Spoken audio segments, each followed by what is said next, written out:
The state celebrates being back to 100%. Boating safety is a major concern out on the water, and there is plenty to see at the Foss Waterway Seaport Museum. All that and more just ahead on Tacoma Report.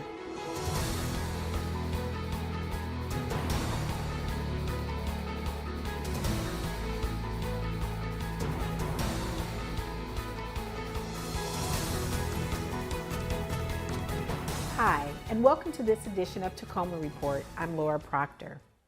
The city has set up a cooling and air quality relief center when temperatures are forecast to be 85 degrees Fahrenheit or above, or air quality is rated as unhealthy for sensitive groups by the Puget Sound Clean Air Agency.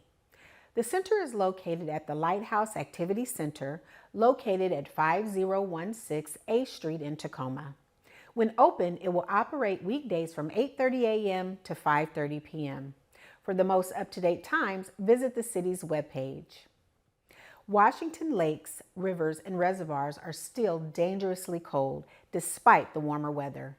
It's part of summer safety living in Western Washington, says Pam Heffley, Wildlife and Recreation Coordinator with Tacoma Power. Never boat or swim under the influence, and don't dive in. That's because many Washington lakes, rivers, and Tacoma Power's reservoirs are glacier-fed. They're created by ice melting, making the water much colder than you'd expect on a hot summer day. Our reservoirs range from the high 50s to the low 60s. So it's in that area of really shocking the body once you get into the water. Even if the air temperature is in the 70s, 80s, 90s, and it feels just so good and hot, that cold water can just take your breath away and it can be really dangerous. Experts with the National Center for Cold Water Safety say any water temperature below 70 degrees should be treated with caution. Water between 60 and 70 degrees is rated as dangerous. The cold water can shock your body, making it difficult to breathe and think clearly. Between 50 and 60 degrees, water is considered life-threatening, causing many to lose their breath and muscle control altogether. So what should you do? Start shallow and start slow. Water along the shoreline will warm up faster than water in deeper sections, giving you a chance to gauge its safety. Make sure you're dressed for the water temperature, not just the air temperature. And always wear a life jacket if you're unsure or on a boat where deep cold water is all around. For more information on boater and cold water safety, go to mytpu.org/parks. A celebration was held on June 30th to welcome back Tacoma. The community came out to Wright Park to enjoy a program that held many surprises, including an appearance from former Seattle Seahawks star Marcus Trufant, entertainment including drum, dance, and singing performances, speeches from elected officials, and a spoken word performance. Lunch was provided for the first 500 essential workers, and COVID-19 vaccinations were also available on site. This event was held in collaboration with the Washington Ready campaign from the governor's office. This campaign and event commemorated the statewide reopening associated with the lifting of COVID-19 regulations. Washington State Department of Health shared COVID-19 prevention guidance to help people navigate the state's reopening. While the state is reopened, the pandemic is not over. The Secretary of Health's mask order remains in place. If you are unvaccinated, continue to wear your mask indoors in public places. Keep washing your hands, watching social distancing, enable WA Notify for completely private exposure notifications, and get tested if you have COVID-19 symptoms. Even if you are vaccinated, DOH is recommending limits on large-scale events and mask requirements in some high-risk settings. For more information, visit the DOH COVID-19 webpage. Everyone knows about the physical dangers that the COVID-19 virus has caused to those who've become infected, but healthcare workers are also noticing it's affecting the mental health of some children who've been taken out of their daily routine. Unfortunately, I'm seeing more mental health issues recently, primarily anxiety and depression, and it's likely due to the isolation of the pandemic, as well as the virtual learning and the overall stress that families are under being home 24/7. Some of the things that parents can look for are kids really isolating themselves more, not wanting to do things they normally do, retreating from, normally fun activities, mood swings. Sometimes kids will either eat more or sleep more, or the opposite, sleep less, eat less. And sometimes they get where they really can't even carry out their daily activities. Even though the pandemic forced a lot of healthcare visits to become virtual, healthcare officials believe the virtual interaction is actually a great way to deal with mental health care issues. We ramped up our virtual health and we trained thousands of providers. We use the Zoom platform, and this has been a wonderful way to reach kids. And actually, depression and anxiety are very much good things to be able to do for a virtual visit. Often I found that patients are more comfortable in the privacy of their own bedroom talking to me. And it's been a really great tool to help reach kids who are struggling and whose families might not feel safe to come back to the clinic, although it's getting safer now. A good resource for parents is to dial 211. Here, you can be hooked up for free with mental health services in Pierce County and throughout Washington State. Small businesses are encouraged to register for an 8-week program beginning now through September 2nd, 2021, to increase their resiliency and spur growth as they emerge from the pandemic.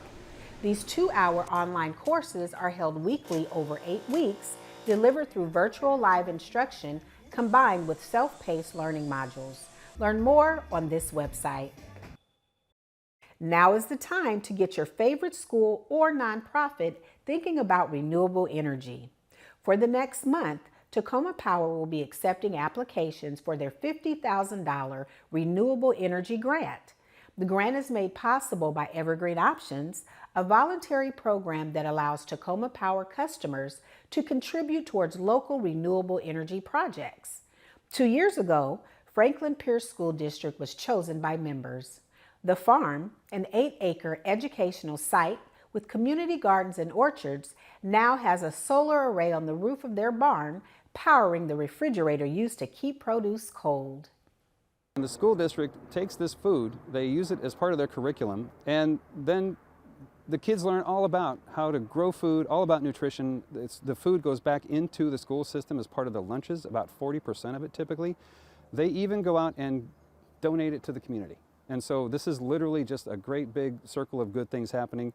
The Evergreen Options program is a great big circle of good things happening. So those two circles met, and this is just a beautiful thing. Shiloh Baptist Church received the $50,000 grant last year. The solar array they are plugging in this month is expected to reduce the church's utility bill by 40%. To learn more and get your favorite organization to apply, head to mytpu.org/EOgrant. Applications are due by August 20th. We're going to take a quick break, and when we return, we'll check out all the happenings at the Foss Waterway Seaport Museum. Stay with us. Hi, and welcome back to Tacoma Report. I'm Laura Proctor. Sometimes when you get away from the main section of town, you can discover amazing places that you might not know about or maybe have not thought about in a while. That can certainly be the case for the Foss Waterway Seaport Museum, located on the Thea Foss Waterway. Now that COVID restrictions have been lifted, this nonprofit museum is back open at 100%. Not only is the museum a great educational tool for local schools, but it also helps to preserve the rich maritime past of this area. We are part of telling the history of Tacoma, of showcasing the various cultures, certainly showcasing maritime history and so forth. And so I think that as long as boats and water and history remain important to the community, the seaport will be a valuable player or an important player in telling that story. We kind of brand ourselves as Tacoma's hidden treasure, and we truly are. We're down by the water. We're big spacious facility. So if folks have COVID concerns, whether it's in July, August, September, what have you, it's a big museum. We can space people out. We just want folks to come down and start thinking positive thoughts and supporting their local museum. So we look forward to seeing people at the end of the summer, and just appreciate everyone's support during these past 18 months. The Foss Waterway Seaport Museum is open Thursday through Sunday from 10 to 4. And don't forget, they are part of the Third Thursday program, where museums in the downtown area are free the third Thursday of each month. For the Seaport Museum, that means no admission from 4 to 7 p.m. Tacoma Rail is expanding into a new port of call. The Mediterranean shipping company Santana Service will change its rotation from Los Angeles to call Tacoma's Husky Terminal home, increasing service for the city-owned railroad. MSC says the move to Tacoma is in response to the ability for the port and partners like Tacoma Rail to be adaptive to their needs. During the pandemic, MSC rerouted many freighter ships to Tacoma when other scheduled ports were backed up. The Santana service will now travel from the Hong Kong region to Shanghai and then to Tacoma. Sound Transit wants to hear from you as they begin to collect public feedback on a fare for the Tacoma Link. Currently, Sound Transit is working on 2 fare options and would like to hear from Tacoma Link riders and the neighborhoods along the Hilltop Tacoma Link route. The community can provide feedback via the online survey, email, or by calling Sound Transit. The deadline to weigh in is July 25th. These new fares would begin on Tacoma Link when the Hilltop extension opens in 2022. To find out more, visit their website. Hot water when you need it, save energy when you don't. That's the takeaway from Tacoma Power when it comes to their Smart Water Heater Controller pilot program. The utility is looking for homeowners to help them learn about energy savings and satisfaction of smart water heater controllers starting this month. A standard hot water heater stores 50 gallons of hot water for immediate use and doesn't do much more. When you use it, it automatically reheats and maintains those 50 gallons regardless of how much hot water you need. Smart water heater controllers learn when you need hot water, keeping enough in your tank, and delay reheating more unless it's needed. The controller will detect if you start using hot water at different times and will adjust without you needing to do a thing. The controller can also alert you to hot water leaks and provide information on the health of your water heater. Homeowners that participate in the 2-year study will receive $80. To sign up or simply learn more, go to mytpu.org/smartwaterheater. The Tacoma Police Department recently held a ceremony at its headquarters to promote 5 officers. The ceremony was conducted by Assistant Chief Ed Wade and saw the promotion of Officer Bortle to the rank of detective. On hand were friends and family members to join in the celebration. Also promoted to the rank of sergeant was Officer Meads, who also had loved ones on hand to do the honors. 3 officers were unable to attend the event, but the department is very proud of the accomplishments and promotions to detective of Officers Custis, Frisbee, and Hayes. To learn more about law enforcement jobs, or to simply learn more about the Tacoma Police Department, visit tacomapolice.com.